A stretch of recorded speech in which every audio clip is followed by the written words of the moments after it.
சத்தியத்தையும் அறிவீர்கள், சத்தியம் உங்களை விடுதலையாக்கும். யோவான் 8ஆம் அதிகாரம் 32ஆம் வசனம்.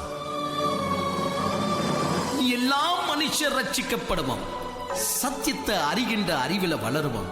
தேவன் சித்தமுள்ளவராயிருக்கிறார். 1 தீமோத்தேயு 2:4. அன்பு தெய்வ பிள்ளைகளுக்கு கர்த்தருடைய நாமத்தில் நல்வாழ்த்துக்கள். கர்த்தர் உங்களை ஆசீர்வதிப்பாராக. யோபுவின் புஸ்தகத்தை குறித்து பிரம்மாண்டமான ஒரு வகையில் நாம் அதை தியானம் செய்யணும் தான். அதை ஏற்கனவே நான் கொஞ்சம் குறைவு 6 மணி நேரத்துக்கும் மேலாக பகிர்ந்திருக்கிறேன். 6 மணி நேரம் 45 நிமிடம் வரைக்கும் அதை குறித்து ஏற்கனவே நான் பேசியிருக்கிறேன். அப்படி பேசியிருந்தோம். கண்டிப்பாக அவையை குறித்து இன்னும் நாம் கடைசி பதிலை காண வேண்டிய, ஆச்சரியமான சத்தியத்தின் வெளிப்பாட்டை காண வேண்டிய இன்னும் நமக்கு நேரம் கிடைக்கவில்லை. ஏனவைதான் வருகின்ற வாரம் ஆகஸ்ட் 15ஆம் தேதி காலை 8 மணிக்கு கூட்டம் ஆரம்பிக்கப்பட்டு மாலை 6 மணிக்கு கூட்டம் முடிவடையும். மீண்டும் சொல்லுகிறேன், ஆகஸ்ட் 15ஆம் தேதி 2021ஆம் ஆண்டு ஞாயிற்றுக்கிழமை காலை 8 மணி முதற்கொண்டு மாலை 6 மணி வரைக்கும் அக்கூட்டம் நடைபெறும். இக்கூட்டத்தில் நிச்சயமாக ஃபைனலாக யோபுவின் புஸ்தகத்தில் ஆண்டவருடைய கருத்து என்ன, அதே போலதான் யோபுவின் புஸ்தகத்தில் யோபுவை குறித்து இதுவரைக்கும் பாரம்பரியமாக நீங்க கேள்விப்பட்ட கருத்தை நான் கேட்க மாட்டேன். பைபிள்ல சொல்லி இருக்கிற யோபுவின் கருத்து என்ன, அந்த 3 நண்பர்களை குறித்து சொல்லப்பட்டிருக்கிறதே அதை குறித்து ஒரு வெளிப்பாடு என்ன என்கிற திட்டம் தெளிவான ஒரு காரியத்தில் கடைசியா இறைவன் பேசிய அந்த கருத்துக்கொப்பான காரியத்தை பேசி அந்த நாட்களில், அதாவது ஆகஸ்ட் 15ஆம் தேதி முழுமையாக கர்த்தருடைய சன்னிதானத்தில் நீங்கள் முழுமையாய் அவருடைய பிரசன்னத்தை உணர்ந்தவர்களாக, மாம்பெரிய சத்திய வெளிப்பாட்டை நீங்கள் கேட்கக்கூடியவர்களாக இருக்க, அந்த நாள் பெங்களூரு பகுதியில் இருக்கக்கூடிய சபையினர்கள் ஆயத்தம் பண்ணியிருக்கிறாங்க. சுமார் 5 மணி நேரம் செய்தியை ஏற்கனவே வேலைச்சேரியில் கொடுத்திருந்தேன். அங்க இருக்கிற சென்னை பகுதிக்கு சேர்ந்த பிள்ளைகள் அந்த கூட்டத்தை ஒழுங்கு செய்திருந்தார்கள். எனவே அவர்களுடைய உதவியில் அந்த கூட்டத்தில் 5 மணி நேரம் பேசியும் கூட நிறைவு காண முடியலை. மீண்டுமாக ஆகஸ்ட் 15ஆம் தேதி இந்த பக்கம் பெங்களூர்ல அதே ஒரு கூட்டத்தை ஆயத்தம் பண்ணி இருக்கிறார்கள். அன்பு தெய்வ பிள்ளைங்க அக்கூட்டத்தில் வந்து பங்கு பெற்று கர்த்தருடைய நிறைவான இந்த பதிலை, அதுவும் சத்தியத்தின் அடிப்படையில் பதிலை நீங்கள் காணும்படியாக அன்புடன் வரவழைக்கிற வாருங்கள். கர்த்தருடைய நாமத்தை பயன்படுத்தி அக்கூட்டத்தில் நாம் பங்கு பெறலாம். உங்களுக்காக அந்த கூட்டத்தை ஒழுங்கு செய்திருக்கிறதுனால் நீங்கள் இந்த செய்தியை கேட்ட உடனே வருகிறதாக இருந்தால் வரேன் என்று சொல்லி குரூப்ல அறிவிப்பு கொடுங்க. எத்தனை பேர் வரீங்க அப்படின்னு சொல்லி அறிவிப்பு கொடுங்க. இக்கூட்டம் கண்டிப்பாக உங்களுக்கு சில ஏற்பாடுகளை செய்வதற்காக, சாப்பிடுவதற்கும் சேர்த்து சொல்லுகிறேன். உட்காருவதற்கு மட்டுமல்ல, உண்ணுவதற்கும் சில ஏற்பாடுகள் செய்வதனால் முன்கூட்டியே நீங்கள் எங்களுக்கு தெரிவித்தால் மிக சந்தோஷமாக கூட்டத்தை ஒழுங்கு செய்கிறவர்களுக்கு அது வசதியாக இருக்கும். ஏனவைதான் கர்த்தருடைய சன்னிதானத்தில் ஆண்டவருடைய வசனத்தை கேட்கும்படியாக ஆயத்தத்தோடு கூட புறப்பட்டு வர இச்செய்தி கேட்ட உடனே உங்கள் பதிவை நீங்கள் செய்து விடுங்கள்.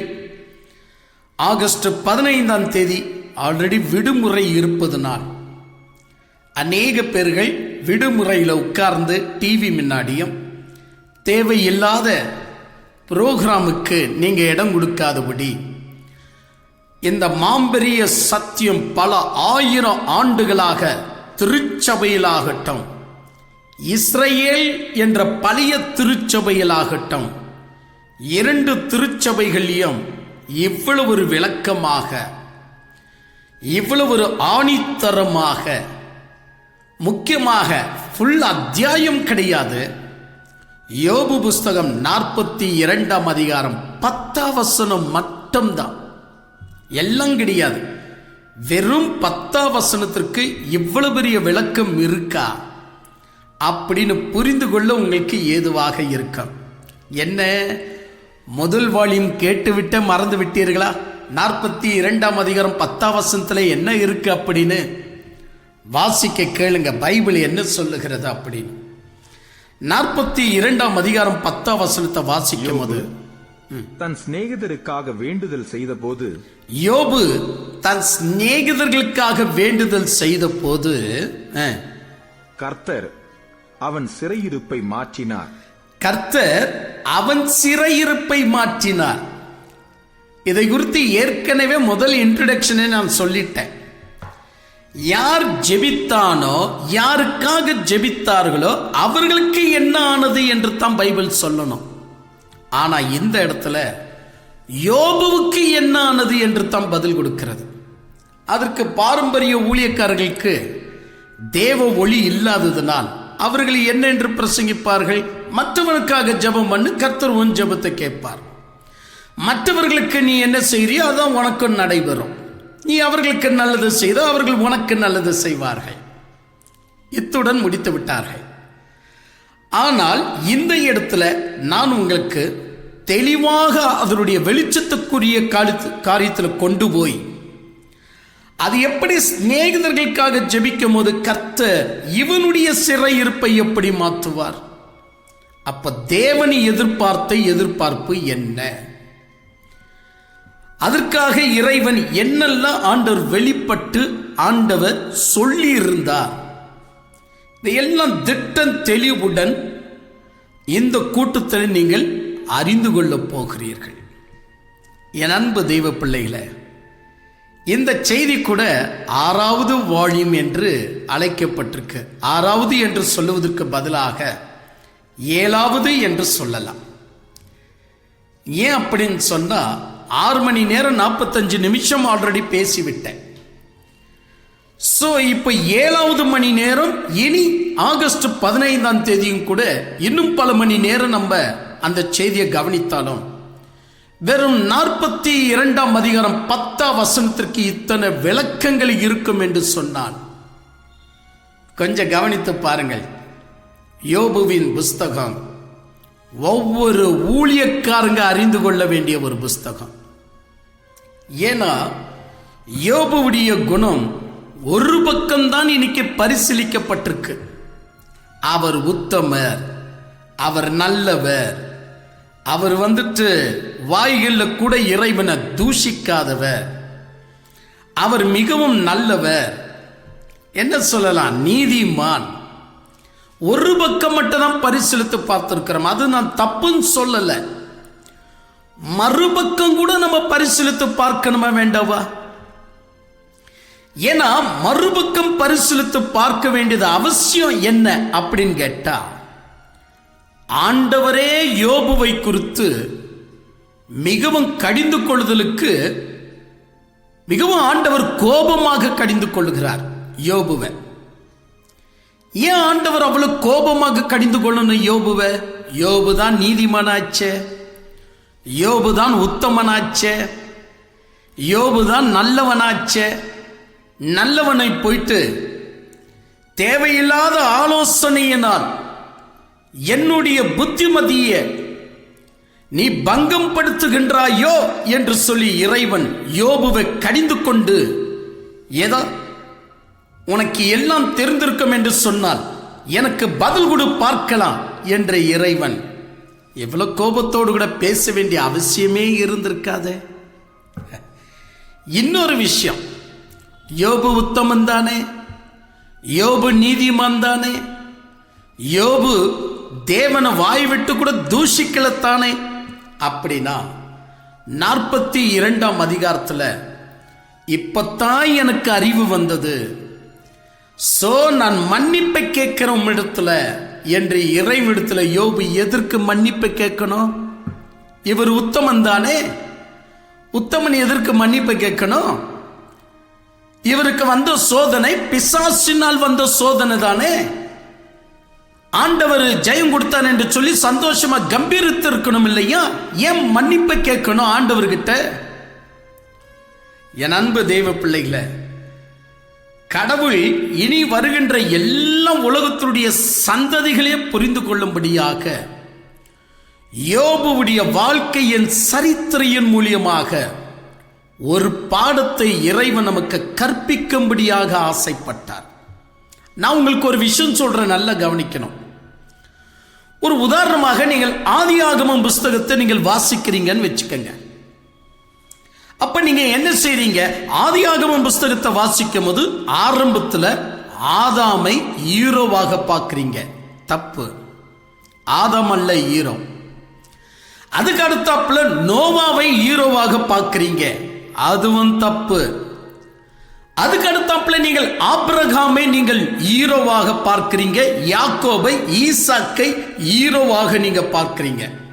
தப்பு. ஏன் சொன்னா, ஆதியாகமம் புஸ்தகத்தில் இடம் பிடித்திருக்கிறவர் நம்முடைய தேவன். நம்முடைய தேவன் ஆதியாகமம் புஸ்தகத்தில் தன்னை என்னவென்று வெளிப்படுத்திக் கொள்ள ஆசைப்படுகிறார். இது நம்ம கவனிக்கணும். இப்போ சில வேத பண்டிதருங்க என்ன தெரியுமா செய்யறாங்க? ஆதியாகமம் புஸ்தகத்தில் கிறிஸ்துவின் பார்ட் என்ன,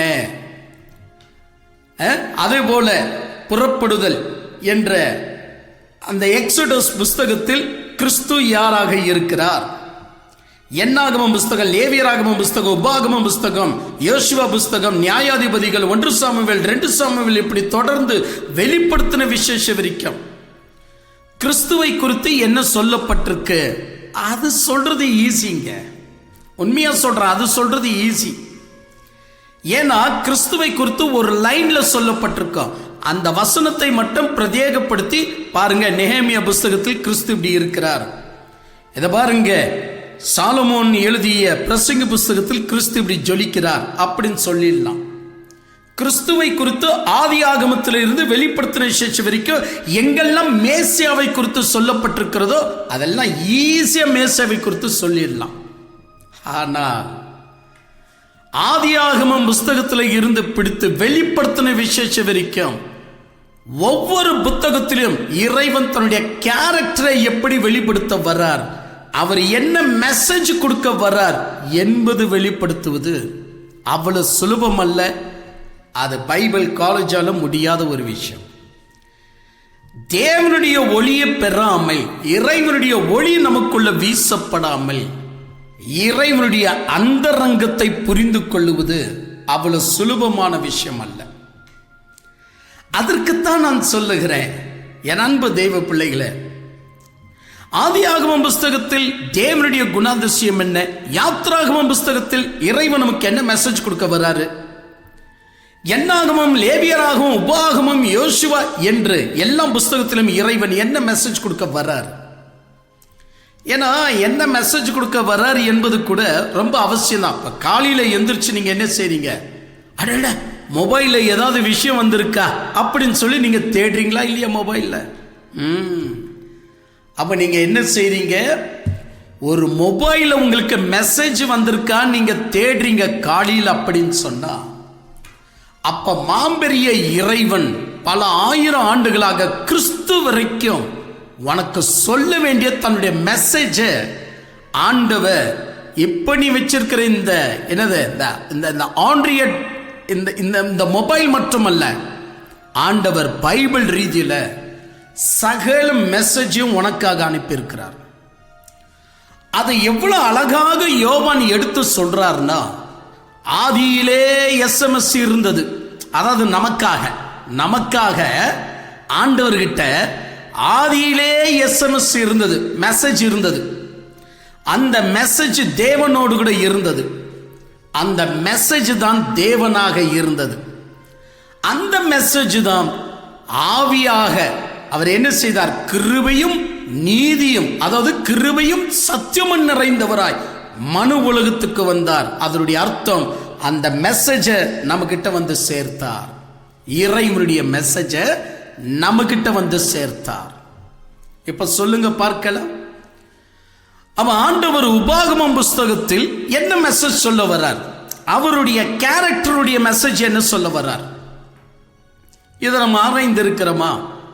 என் அன்பு தேவ பிள்ளைகளை, இப்படி நீங்கள் பார்ப்பீர்கள் என்றால், யோபு எழுதிய புஸ்தகத்தில் இறைவன் அருமையான மெசேஜை இறைவன் 3 பேருக்கு தரார். நல்லா கவனிக்கணும். யோபு எழுதிய புஸ்தகத்தில் அருமையான மெசேஜை 3 பேருக்கு கொடுத்து நியாயம் தீர்க்கிறார். யார் அந்த 3 பேரு? அதை கூட நீங்க ஏனங்கூடமா புரிஞ்சுக்குவீங்க. யார் அந்த 3 பேர் என்று சொன்னால், அதாம்பா அந்த யோபுடைய 3 நண்பர்கள், எலிபாசு, அப்புறமேட்டு வேற யாரு, பில்தாது, அப்புறமேட்டு சோப்பார். அந்த 3 நண்பர்களுக்கு தான் அப்படின்னு நினைக்கிறீங்களா? கிடையாது. ஆண்டவர் ஒரே இடத்துல 3 பேரை கட்டி போட்டு ஒரு மெசேஜை கொடுக்கிறார்.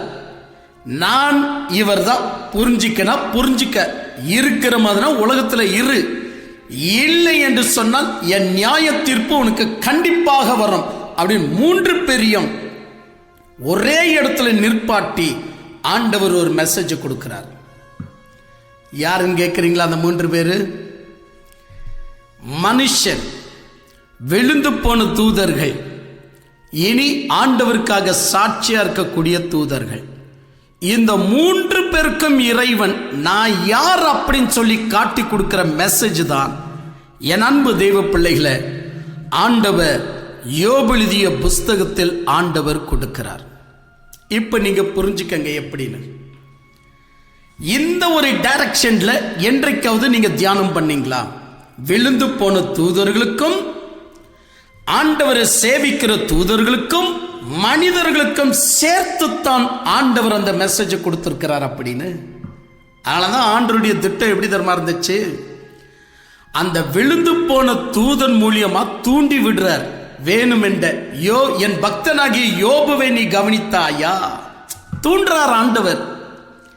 என் பக்தனாகிய யோபுவை கவனித்தாயா? சும்மா. ஆனா யோபுடைய வண்டவாளம் என்னன்னு ஆண்டவருக்கு தெரியும். யோபு உத்தமன், சரி, உங்க பிரகாரம் அப்படியே வச்சுக்கங்க. யோபு உத்தமன், ஓகே. ஆனால் ஆண்டவருக்கு தெரியும் யோபு எப்படிப்பட்டவன், அவருடைய குணாதிசயம் எப்படிப்பட்டது.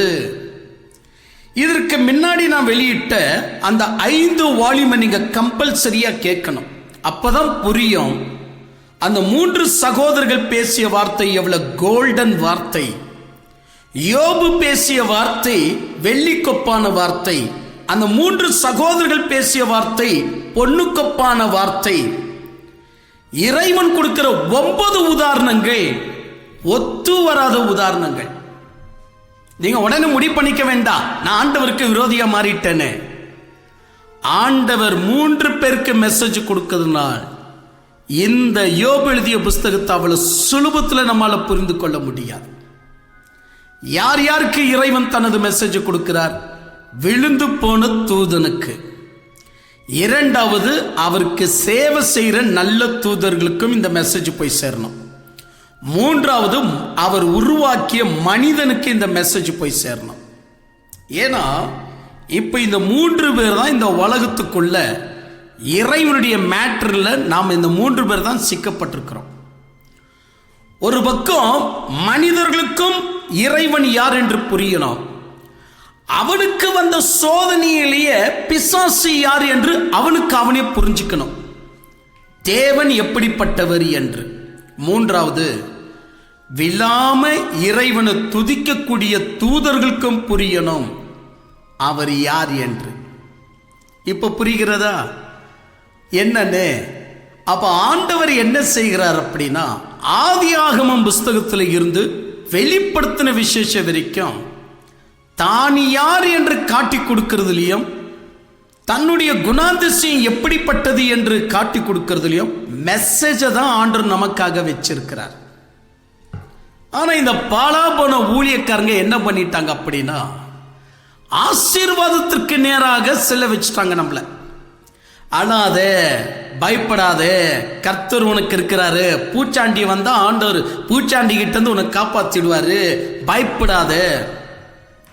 இது என்ன ஆகி போச்சு அப்படின்னா, இந்த வார்த்தையை நீங்க கேட்டு கேட்டு பழக பழக ஆட்டோமேட்டிக்காக இறைவன் தன்னை குறித்து என்ன பேச வராரோ அது மூடி மறைச்சிட்டு உங்க குறைவை நிறைவாக்குற விஷயத்தையே நீங்கள் உங்களை நீங்களே பரிதாபமா பார்க்கும்படி பிசாசுடைய திட்டத்துக்குள்ள இருக்கிற பிரசங்கம் தான் ஆசீர்வாதத்தின் பிரசங்கம்.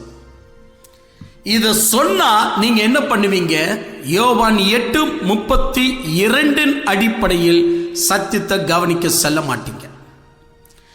இரண்டாவது, 1 தீமோத்தேயு புஸ்தகம் 2:4 சொல்லப்பட்டிருக்கிறது, எல்லா மனிதர்கள் ரட்சிக்கப்படும், சத்தியத்தை அறிகின்ற அறிவில் வளருவன் தேவன் சித்தம் உள்ளவராய் இருக்கிறார். அது மூடி மறைக்கப்பட்டுடும். இதுதான் பிசாசுடைய திட்டம். பிசாசு புரிஞ்சுக்கிட்டான், யோபு புஸ்தகத்திலே புரிஞ்சுக்கிட்டான் தேவன் யார் என்று. ஆனா இப்ப நான் இப்படி சொன்னா கூட உங்களுக்குள்ள சில சூப்பர் நேச்சுரலா திங்க் பண்றவங்க இருப்பாங்க.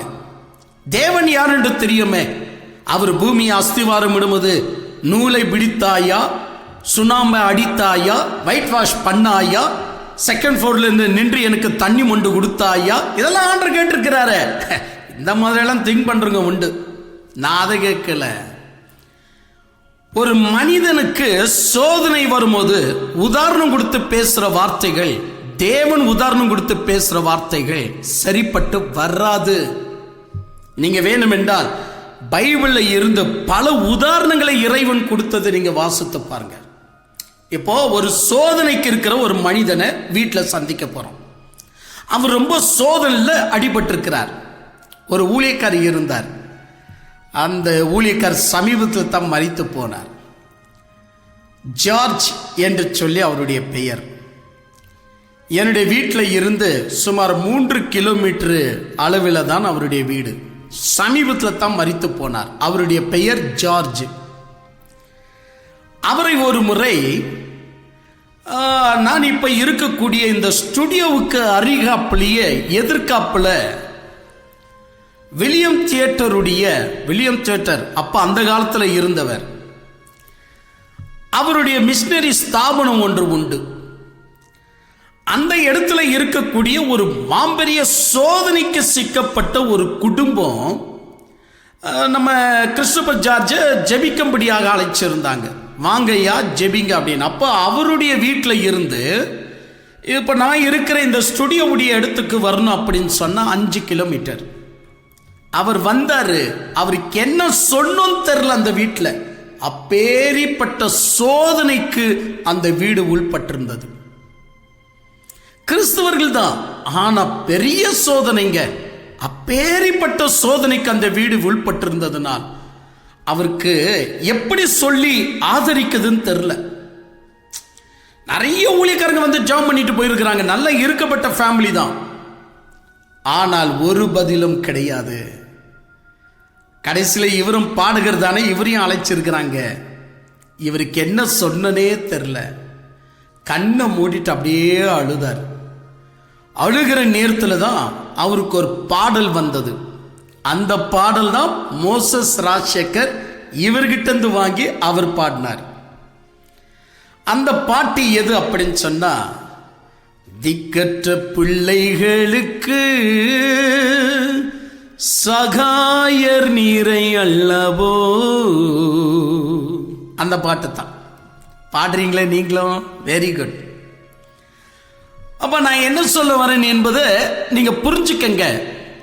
மாம்பெரிய சோதனைக்கு உள்பட்டிருந்த குடும்பத்தில் ஆலோசனை சொல்ல போன அருமை ஊழியன் கிறிஸ்டோபர் ஜார்ஜ் அவர்களுக்கு ஆலோசனை சொல்ல முடியல. அப்பேரிப்பட்ட சோதனை. அந்த சோதனை யோபுவுடைய சோதனை கண்டிப்பா மிஞ்சாது. ஏன்னா யோபுவுடைய சோதனை மாம்பெருசு. கிறிஸ்டோபருக்கே வாய் விட்டு பேச முடியல. அவரே சில வார்த்தைகளை பேசி அந்த பாடலை அந்த நேரத்தில் தான் ஏற்றினார்.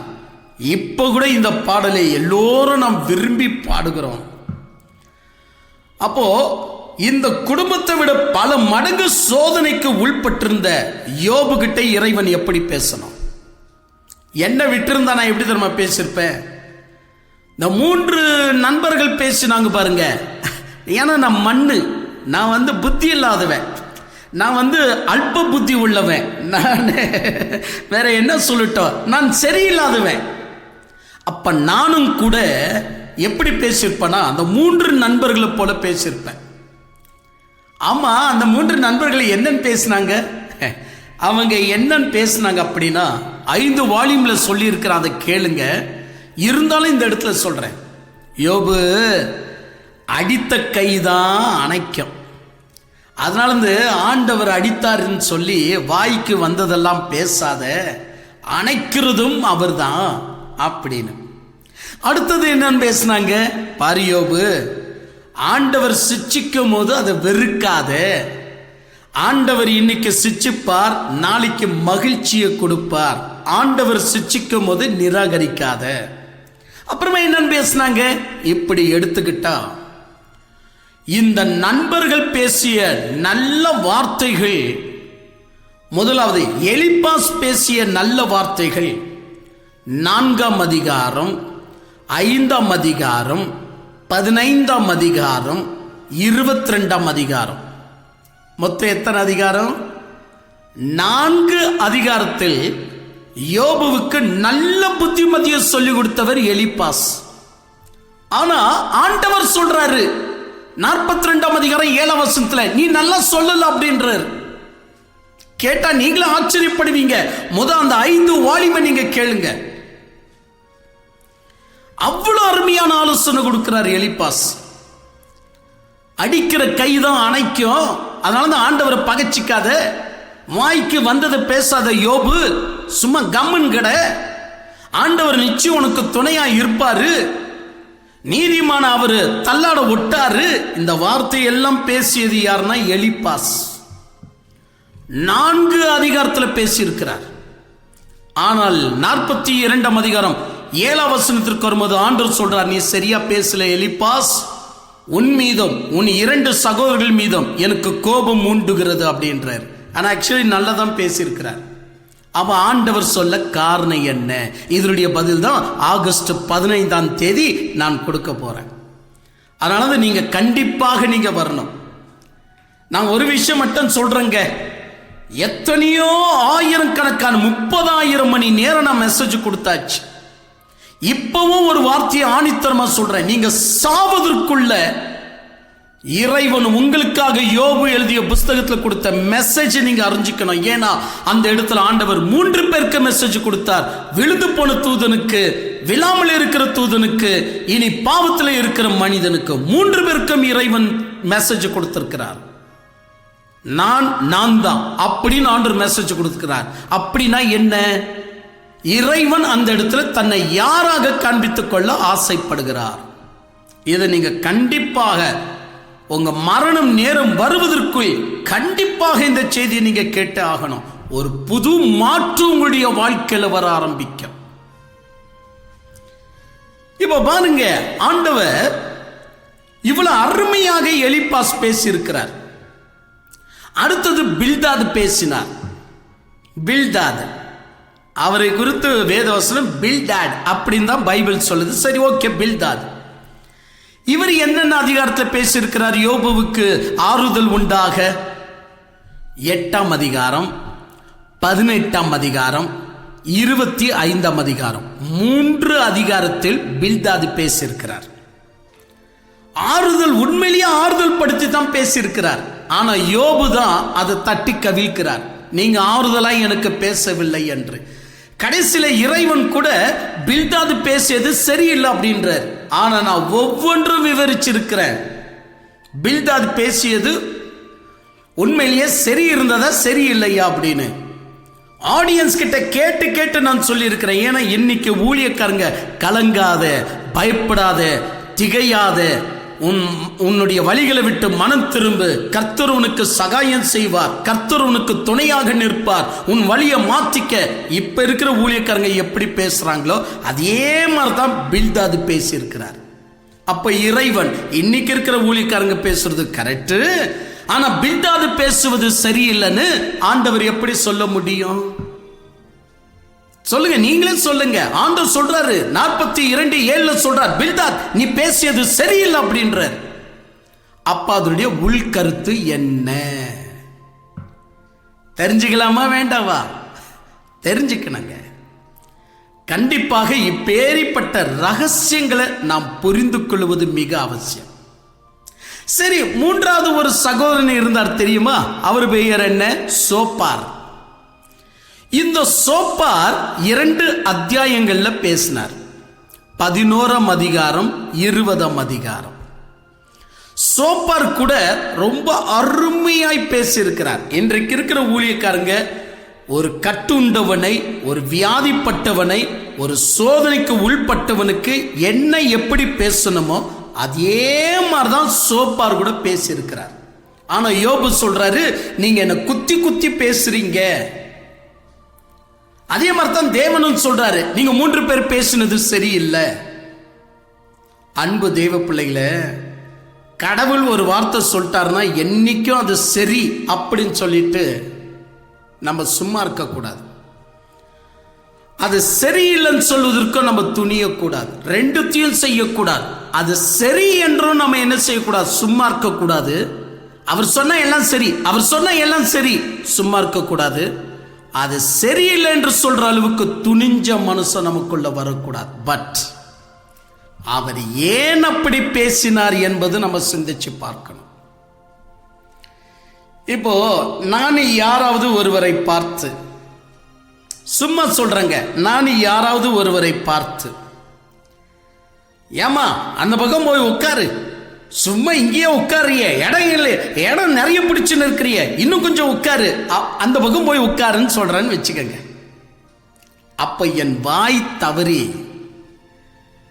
அட நாய எத்தனை முறை நான் உனக்கு சொல்றது அப்படின்னு சொன்னா என்னை ஏத்துக்குவீங்களா? நீங்க ஒழுங்கான ஊழியக்காரன், இவருக்கு பண்பு தெரிஞ்சிருக்கா, ஒரு அம்மா கிட்ட எப்படி பேசணும் தெரிஞ்சிருக்கா, சி நாய பேயன் திட்டுகிறாரே, இவரெல்லாம் ஒரு மனுஷனா சொல்ல மாட்டீங்களா? என்ன சொல்ல மாட்டீங்களா நீங்க? அப்போ இறைவன் கானானிய ஸ்திரியை பார்த்து சொல்றார், பிள்ளைகளின் அப்பத்தை நான் நாய்களுக்கு போடுவதான்னு சொல்றாரு. அது மட்டும் சரியாயிடுமா? அது மட்டும் நல்ல பண்புன்னு ஏத்துக்க முடியுமா? அப்ப நம்ம என்ன செய்யணும்?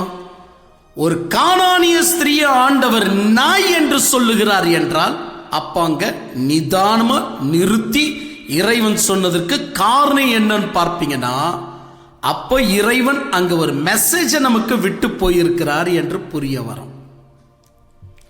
கடைசி வெளிப்படுத்தின விஷயத்துல ஆண்டவர் சொல்றார், விக்கிர ஆராதனைக்காரர்கள் நாய் கொப்பானவர்கள்.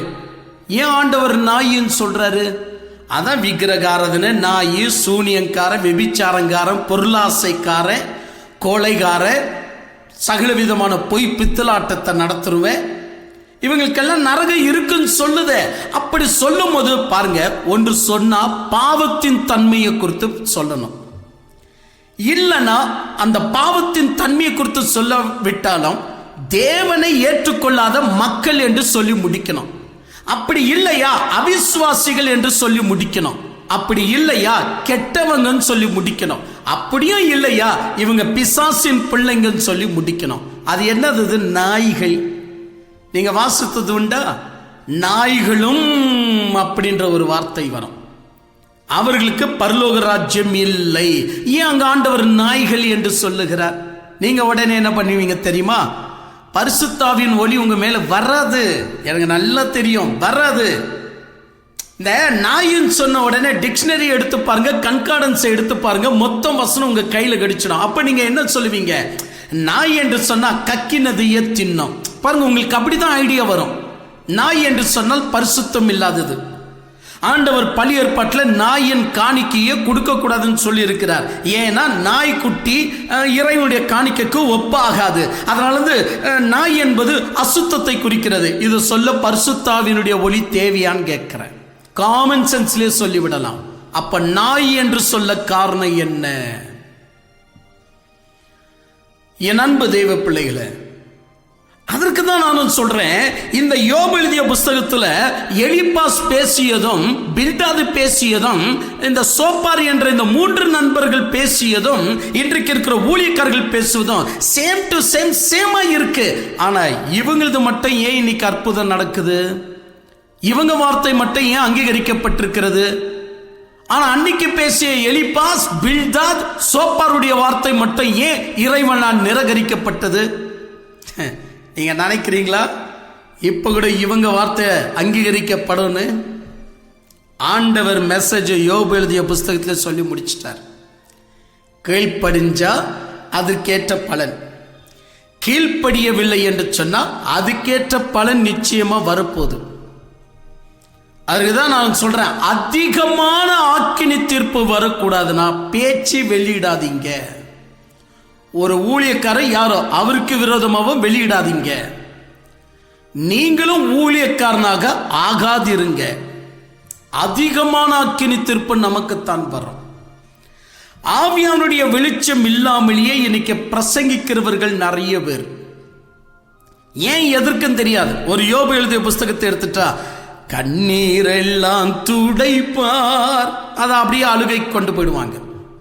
ஒரு ஏசியா தீர்க்கதரிசி புஸ்தகத்தை எடுத்துக்கிட்டா, ஆண்டவர் சொல்லுகிறார், ஆண்டவர் ஒரு தாயை போல உன்னை தேற்றுவன் என்று சொல்லுகிறார். நெகேமியா புஸ்தகத்தை எடுத்துக்கிட்டா, ஆண்டவர் சொல்லுகிறார், நான் திருப்பி உன்னை கட்டுவேன். உன்னத பாடல் எடுத்துக்கிட்டா, ஆண்டவர் சொல்லுகிறார், உன்னை நான் முத்தமிடுவேன், உன்னை உயர்த்துவேன், உன்னை நான் எனக்காக தேர்ந்தெடுப்பேன். சங்கீதத்தை எடுத்துக்கிட்டா, ஆண்டவர் சொல்லுகிறார், உன்னை வாளாக்காமல் நான் தலையாக்குவேன். உபாகமத்தை எடுத்துக்கிட்டா, எகிப்தியர்களுக்கு வரப்பண்ணின ஒரு வியாதியும் உனக்கு வராது. இந்த மாதிரி பிரசங்கம் பண்ண பரிசுத்தாவி தேவையா? இது ஏற்கனவே ஒருவன் காலையில வந்து பிரசங்கம் பண்றான், நல்ல காலம் வருகிறது, நல்ல காலம் வருகிறது, ஜக்கம்மா சொல்றா, இங்க ஏசப்பா சொல்றான். 2 பேருக்கு என்ன வித்தியாசம்? அழாதே, பயப்படாதே, திகையாதே, இதேதான் காலையில் அப்பா வந்து சொல்லிட்டு போயிடுறான். நல்ல காலம் வருகிறது, நல்ல காலம் வருதுன்னு. பிற்பாடு 10 மணிக்கு யூடியூப்ல மகன் வந்து சொல்லின்னு கிடக்கிறான். நான் ஒன்று மட்டும் சொல்லுகிறேன், என் அன்பு தெய்வ பிள்ளைகளை, நீங்களும் நானும் இறைவன் ஒவ்வொரு புத்தகத்திலும் என்ன சொல்ல வராரு அப்படி நம்ம புரிஞ்சுக்கல அப்படின்னா சம்திங் இறைவனுடைய கேரக்டரை நீங்க தெரிஞ்சுக்காமலே இந்த உலகத்துல உயிரை விட்டுன்னு இருக்கிறீங்க. இறைவனுடைய ஒரு கேரக்டர் என்பது மிக மிக அவசியமானது. ஒரு கல்யாணம் கட்டுவதற்கு முன்னாடி மணவாட்டி எப்படிப்பட்டவோ, அவருடைய குணம் என்ன, பொண்ணு வீட்டாருங்க யாரு, எந்த ஏரியா, மாப்பிள்ளை எப்படிப்பட்டவன், அதை புரிஞ்சுக்க தெரிகிற உங்களுக்கு மரித்த பிற்பாடு அவர்கிட்ட தான் போயிட்டு இருக்கிறீங்க. ஆனா அவரை பத்தி புரிஞ்சுக்காம மீண்டும் மீண்டும் சர்ச்சில் போய் உங்களை பத்தி தான் நீங்க புரிஞ்சுக்கிறீங்க. அழாத, கலங்காத, கர்த்தர் உன்னோடு கூட இருக்கிறார். ஆக்சுவலி உங்களை பற்றி புரிஞ்சுக்க நீங்க போயிட்டு இல்லை, இறைவனை பற்றி அறிகின்ற அறிவு தான் நம்மை சுத்தமாக்கும். 1 தீமோத்தேயு 2:4 இறைவன் அதை தான் வலியுறுத்தி சொல்லுகிறார், எல்லா மனிதர்கள் ரட்சிக்கப்பட வேண்டும், சத்தியத்தை அறிகின்ற அறிவில் வளர வேண்டும். இது தேவன் சித்தமுள்ளவராய் இருக்கிறார். போதுங்களா? அவன் ஆண்டவர் இவ்வளவு அருமையாக இந்த வசனங்களை பேசி எடுத்திருக்க. என் அன்பு தெய்வ பிள்ளைகளை, மோசம் போயிடாதீங்க. யோபு எழுதிய புஸ்தகத்திலும் கூட தேவன் தன்னை வெளிப்படுத்த வருவதை நீங்க பாரம்பரிய பிரசங்கத்தை கேட்டு அத்துடன் நிற்பாட்டிடாதீங்க. இங்க ஆண்டவர் என்ன சொல்ல வருகிறார் என்று புரிஞ்சுக்கங்க. சரி, இப்ப நீங்க மறந்துட்டு இருப்பீங்கன்னு நான் நினைக்கிறேன், நான் எதற்காக இந்த விஷயத்தை பேச ஆரம்பிச்சேன்னு. கண்டிப்பா நீங்க மறந்துருப்பீங்க. ஒரு சோதனைக்கு உட்பட்ட மனுஷன் கிட்ட போய் பேசும்போது எப்படி பேசணும், அதான் அந்த ஜார்ஜ் கிறிஸ்டோபருடைய ஒரு உதாரணம் கொடுத்தேன், ஞாபகம் இருக்கா? அவருக்கே என்ன ஆயிப்போச்சு, அந்த சோதனைக்குட்பட்ட மனுஷர்கிட்ட எப்படி பேசணும்னு கண் கலங்கி போயிட்டார். அப்போ கடவுள், ஒருவேளை கடவுள் அந்த இடத்துல இருந்திருப்பார்னா அவர் என்ன பண்ணியிருப்பார்? ஒன்று தொட்டு சுகமாக்கியிருப்பார். அழாத, கலங்காத, போ நட, இனிமே இந்த பாவத்தை செய்யாத போ அப்படின்னு ஆண்டவர் தொட்டு சுகமாக்கியிருக்கலாம். 5 நிமிஷம் கூட அவருக்கு போதாது, 5 செகண்ட் கூட அவருக்கு போதாது. ஒருத்தன் சொல்றான், 38 வருஷமா நான் இந்த இடத்துல படுத்திருக்கிறேன்.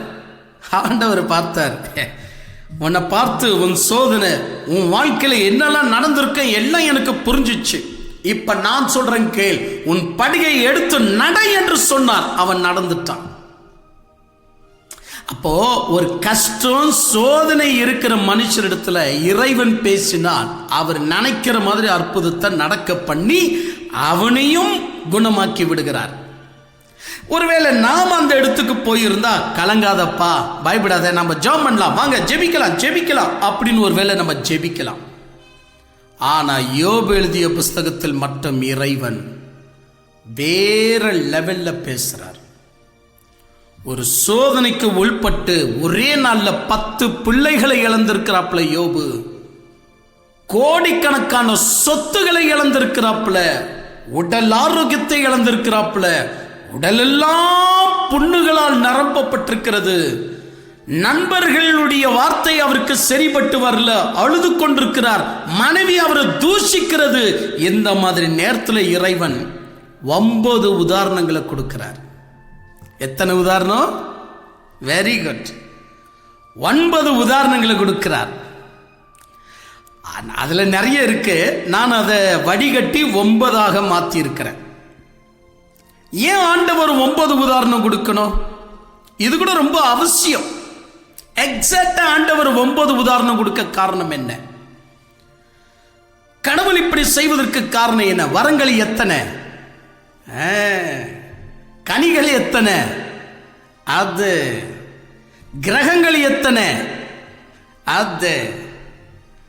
அப்ப நீங்க கவனிச்சு பார்ப்பீங்கன்னா எண்கள் எத்தனை? 1 2 3 4 5 6 7 8 9. 9 தான் கடைசி. 10 என்பது பழைய ஒன்றையும் பழைய 0வையும் மறுபடியும் நம்ம ஆட் பண்றோம். 11 என்பது ஏற்கனவே எழுதியிருந்த ஒன்றையும் அது பக்கத்தில் இன்னொரு ஒன்றையும் போட்டதான் 11. 12 20 30 40 50 கோடி கணக்கில் எழுதினாலும் 9 நம்பர்ல இருந்து எடுத்துத்தான் நீங்க எழுதணும். அதற்குத்தான் நான் உற்று கவனித்து மொத்தம் அவர் கொடுத்த உதாரணம் 9 அப்படின்னு அதை தெளிவா ஆராய்ந்து பார்த்து 9 உதாரணங்களை ஆகஸ்ட் 15ஆம் தேதி உங்களுடன் நான் பகிர்ந்து கொள்ள போகிறேன். அப்ப உங்களுக்கு புரியும், அடிப்பட்டவனுக்கு கொடுக்க வேண்டிய 9 உதாரணங்களா இது? சோதனைக்கு உள்பட்டவங்கிட்ட பேசுற 9 உதாரணங்களா இது? அப்ப கடவுளுடைய மென்டாலிட்டி என்ன அப்படின்னா, யோபுக்கு வந்த சோதனையை தூண்டி விட்டதே இறைவன் தான். வேணுமென்று தூண்டிவிட்டு பிசாசு அங்கு நிற்பாற்றார். தேவதூதர்கள் அத்தனை பேரும் தன்னை கவனிக்கும்படி அட்டென்ஷனு கொண்டு வருகிறார். மனிதர்களாகிய நாம் யோபு எழுதிய புஸ்தகத்தை படிக்க வேண்டும் என்று நம்மையும் அதன் அண்டையில் கொண்டு போகிறார். இப்படி 3 பேர்களை நிற்பாட்டி இறைவன் தான் யார் என்று வெளிப்படுத்திக் கொள்வதுதான் யோபு எழுதிய புஸ்தகத்துல ஆண்டவர் நமக்கு வெளிப்படுத்துற மாபெரிய காரியம். என் அன்பு தெய்வ பிள்ளைகளே, நான் சொன்னேன் இல்லையா, 30,000 மணி நேரம் நான் பேசியிருக்கிறேன் அப்படின்னு. 30,000 மணி நேரம் செய்தி கூட ஒன்றும் தவறாமல் இறைவனை மட்டும்தான் பேசியிருக்கிற. கலங்காத, பயப்படாத என்ற வார்த்தைகள் எல்லாம் கிடையாது. ஒவ்வொரு வசனத்திலும் இறைவன் எப்படிப்பட்டவர், அவருடைய கேரக்டர் என்ன, அவருடைய விதங்கள் என்ன, ஒவ்வொன்றிலையும். என் அன்பு தெய்வ பிள்ளைகளே, இப்படி இருக்கும் போது ஆகஸ்ட் 15ஆம் தேதி ஏன் நழுவி விடுறீங்க? அப்பவோ நீங்க தெரிஞ்சிக்க வேண்டிய, அறிஞ்சிக்க வேண்டிய நிறைய விஷயங்கள் உங்களுக்கு உண்டு என்பதை அறிந்து வாங்க. ஏற்கனவே 7 மணி நேரம் பேசிட்ட, இருந்தாலும் இன்னும் ஒரு 4 மணி நேரம் பேசுவேன் என்றால் இதனுடைய பதிலை நம்ம அந்த நாள்ல புரிஞ்சுக்கலாம். என்ன வேலை இருந்தாலும் விட்டுடுங்க.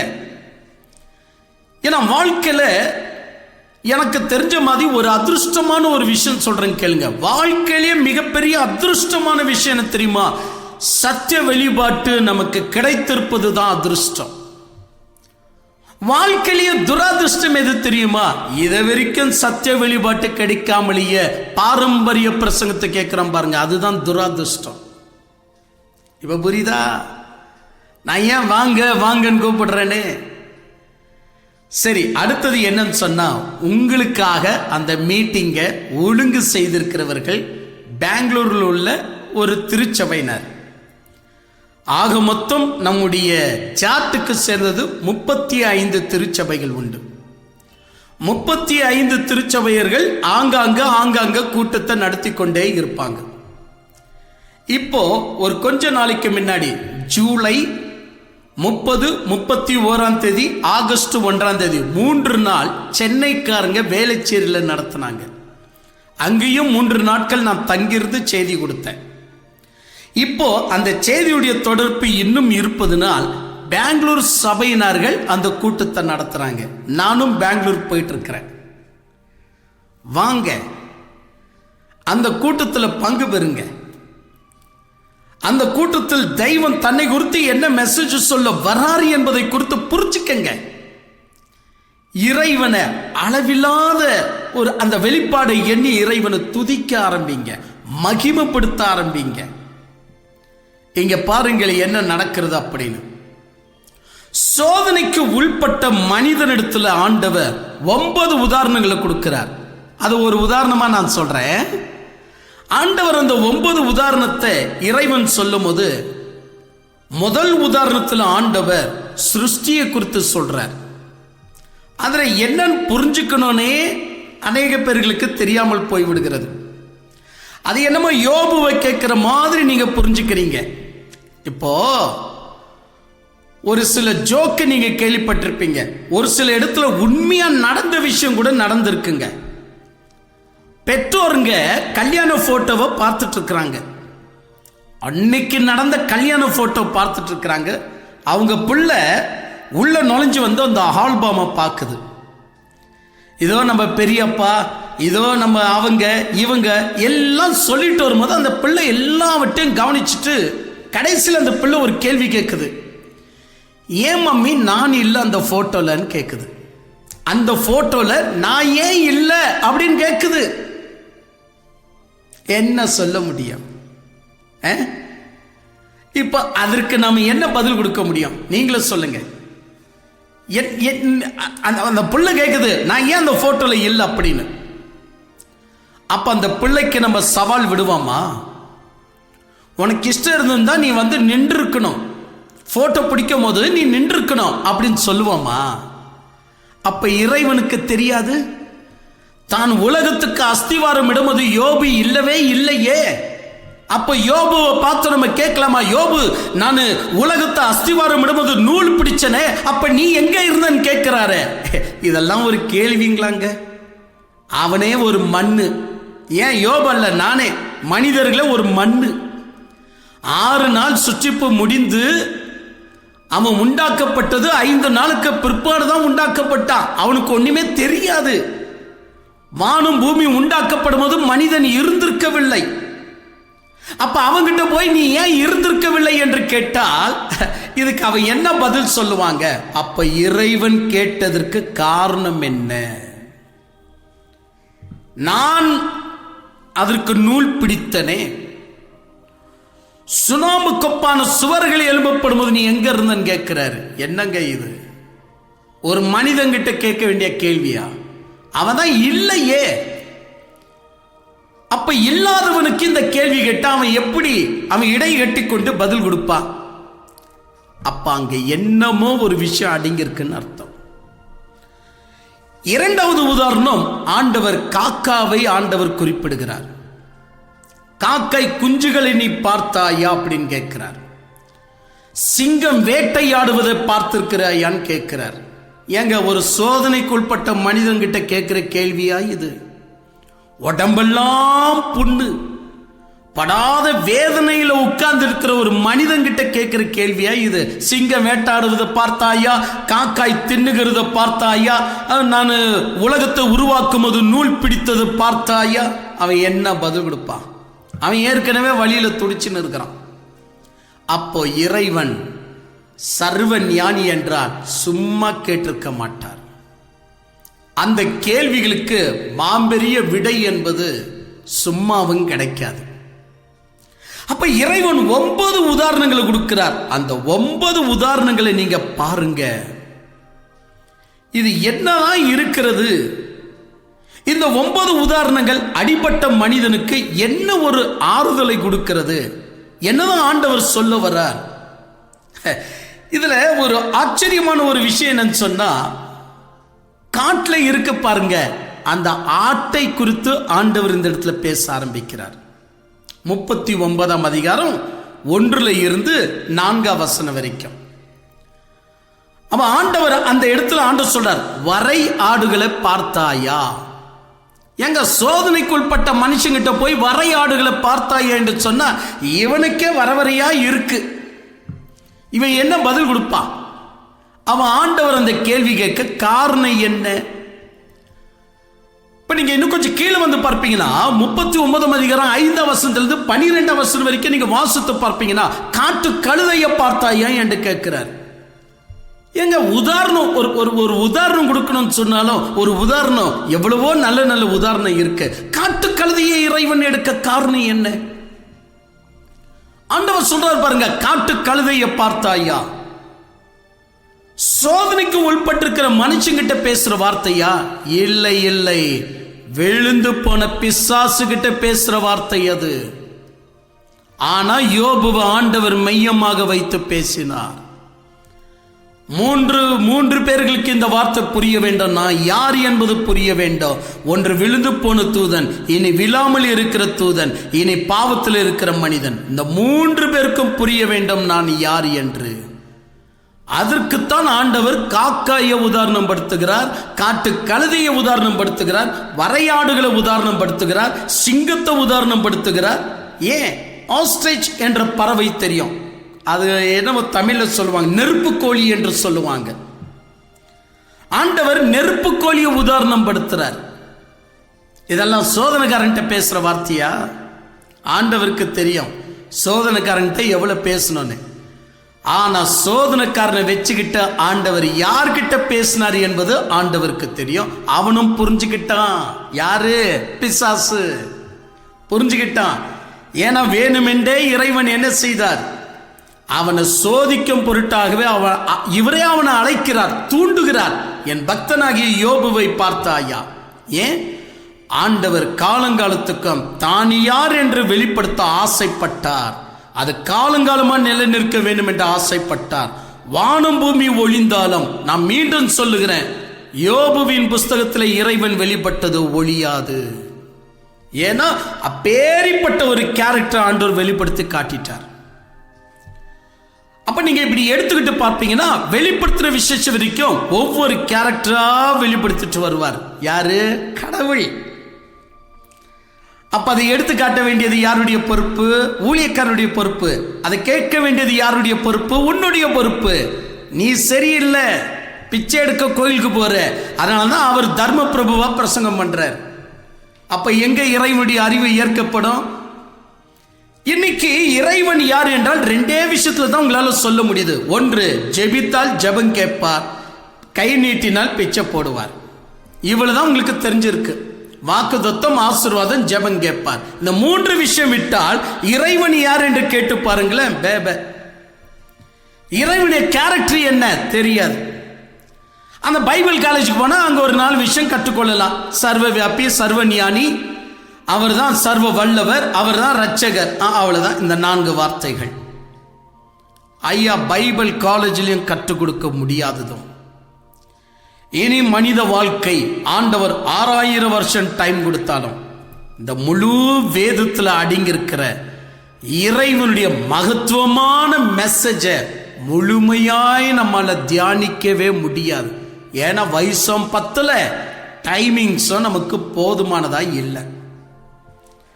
இப்படி இருக்கும்போது இப்ப இருக்கிற வயசை நீ வீணடிக்கிறிய, நியாயமா இது? சத்தியத்திற்காக செலவழிக்கிறியா? சத்தியத்திற்காக அந்த அந்த வயசை நீ செலவழிக்க முடியா? சத்திய வெளிப்பாட்டிற்கு வரியா? அதனால இருந்து ஆகஸ்ட் 15ஆம் தேதி ஏற்கனவே நான் 7 மணி நேரம் பேசி இருந்தோம். அதுலயும் பதில் கொடுக்காம போனதுனால் இனி ஒருவேளை 4 மணி நேரம் கிடைப்பதனால் பதில் கொடுத்து விடுவேன் என்ற நல்ல நம்பிக்கையுடன் பெங்களூர்ல இருக்கிற திருச்சபையினர்கள் சேர்ந்து அந்த ஒரே நாள் கூட்டம் காலை 8 மணி முதல் மாலை 6 மணி வரைக்கும் நீங்க மறுபடியும் இரவு நேரம் ட்ரெயின் பிடிச்சு நீங்க உங்க ஊருக்கு வந்து அடுத்தவங்களுடைய வேலைப்பாடுகளை கவனிக்க வசதியான ஒரு கூட்டத்தை அவர்கள் ஏற்பாடு செய்திருக்கிறாங்க. அப்ப நீங்க அந்த கூட்டத்திற்கு நிச்சயம் வரணும். இந்த பதிலை காண்பதற்காக என்ன மாதிரி வேலை இருந்தாலும் அதை தூக்கி ஒரு பக்கம் வச்சிடுங்க. அந்த நாள் எந்த நாள்? அந்த நாள் நம்முடைய தேசத்துக்கு சுதந்திரம் கிடைத்த நாள்.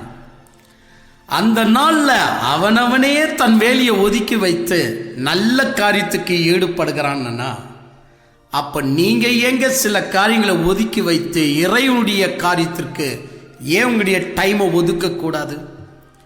அந்த நாளை ஒதுக்க கூடாது?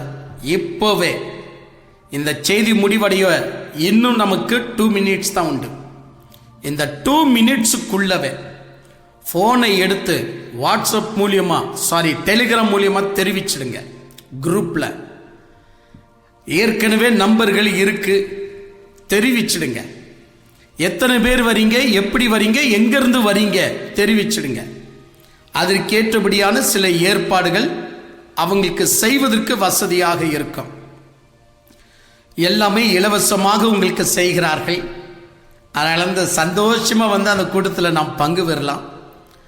ஒரு நாள் முழுக்க நானும் இருப்பதுனால் ஒருவேளை 3 மணி நேரத்திலேயே நான் பிரசங்கம் முடிச்சிடுவேனா, அதற்கு மேல் 1 மணி நேரத்தில் நீங்க கேள்வி பதில் ஒருவேளை இருக்கலாம்.